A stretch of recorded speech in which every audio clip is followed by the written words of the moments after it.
Okay, to finish this gun off, these are the little rails that go and form the chute that the ammunition belt's going to fit in. And they're curved, they're very tiny, um, but they're okay. This is the actual ammunition chute. And you have to shape it a little bit because it goes around, has to be bent in a little bit of a curve. And it fits right up against where the ammunition would go on the breech of the machine gun, something like that. And on the other end, there's a little spot where you can see it's supposed to go. But this is where these little edges go. So what I ended up doing, they're very delicate, but I ended up putting on the edges first, or at least one, the front end, then put the chute in itself, and then put the other guide on there.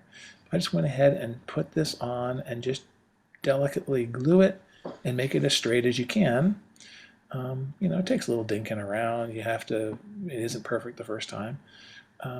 But once you get that good, then I added some glue, let that dry a little bit, added a little bit of glue, and attached the actual ammunition, which fits very nicely. And then this makes sort of makes it look like it's a contained little unit where the spent ammunition would go.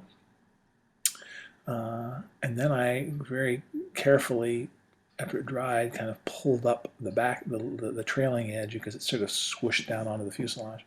Then I went ahead and added my glue to the edge and put on the other side of the chute. And again, you just got to take care, make sure the chutes are colored on both sides so they don't look silly. Big white piece of plastic or white piece of paper that would look silly. And then I use my tweezers and just squeeze gently, ever so gently. Gingerly, Hector, as my mother would say. And